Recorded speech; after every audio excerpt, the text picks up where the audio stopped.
What's going on, guys? The conservative entrepreneur here. So listen, I got a message that I really want to put out to you guys and get you thinking about something here. And plan on sharing this one. I mean, really, this is one you're going to want to share, and I'm going to try and keep it short.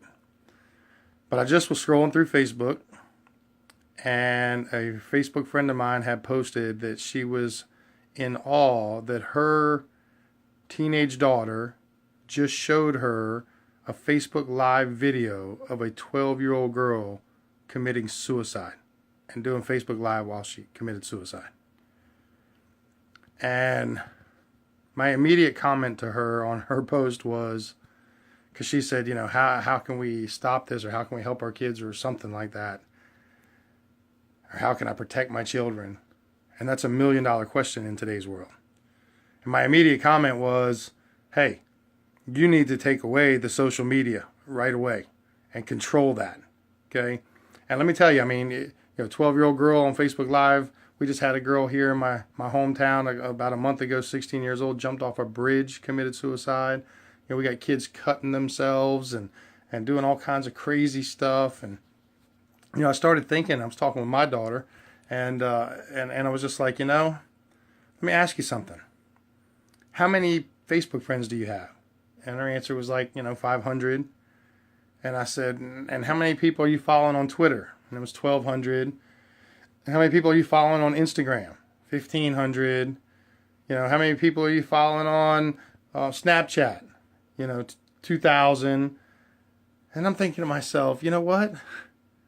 When I was a kid, if you're my age, I'm 44 or older, when we were kids, our resources of information were a television with 3 or 5 channels, right? 3 or 5 channels.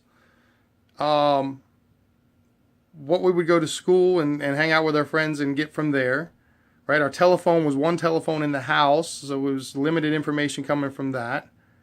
And then the crew that you ran around with in your immediate neighborhood or whatever, because that was who you hung out with. So that was our influences, right? That was where our information came from, was those sources, right? A television with 3 to 5 channels, a telephone that was on the wall and your parents were standing right there when you were talking, and your folks from school and the people that you hang around in your neighborhood. That was pretty much it, right? And now today, my daughter was a great example, has like 5,000 people or more, 6,000 people dumping information into her mind.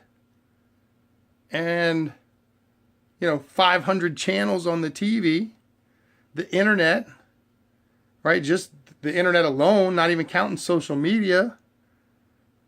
And we as parents, myself included, we just kind of go with the flow, and we let our kids get on there. And look, I'm going to tell you, I did a little homework.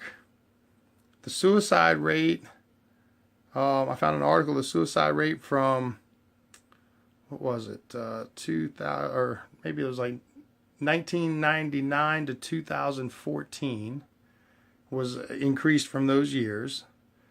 And then an extreme rise in 2006, which is 2 years after Facebook came out, ironically. So, look, here's the reality is our young minds today, they're developing. And everything that they see and they hear and they, watch and they discuss, whatever other people are saying, that's all going into their mind and developing their mind.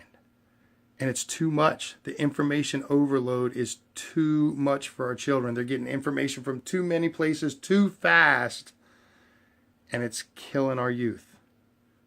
Okay? My plea to you today is, as a parent, take away the social media, or at least extremely limit it. Okay, I did that with my daughter. One of the best things I did. She's still on Facebook. That's the only social media platform she's on, and she's limited to having only 200 friends. Okay, that's a whole other conversation while we're there. But, and we know when she's on it now. She's only allowed to be on it when we know it, we approve it. And she's a totally different kid since we did it. So that's my 2 cents. Our kids are getting bombarded with information, most of it not good, and it's messing their minds up. Okay, as parents, let's regulate that, and let's make sure we're putting some good things in their mind. Take away all this negative, and then make sure we're watching good movies with them, giving them good books to read, things that are going to develop their mind in a positive way and keep them moving forward in life. Life is tough enough, right, without having to deal with that. I couldn't imagine being 14, 15 years old and having the access to the world the way that our children today do. But we didn't have that, and we came out okay. And I think that that's what we need to do. So my message is, take away the social media or limit it severely. Control it. Be on top of it. I know it's hard to do, but it's so worth it, because I think that social media, I think it's the silent killer in our children today. So that's my 2 cents. If you guys will hit the share button on this for me, I'd appreciate it. It's a serious topic that I put a lot of thought into and have had a lot of dealings with, and I just wanted to share it with you. So hit the share button for me. I would appreciate that. Thanks for watching. Everybody stay focused, feel good, and bye-bye for now.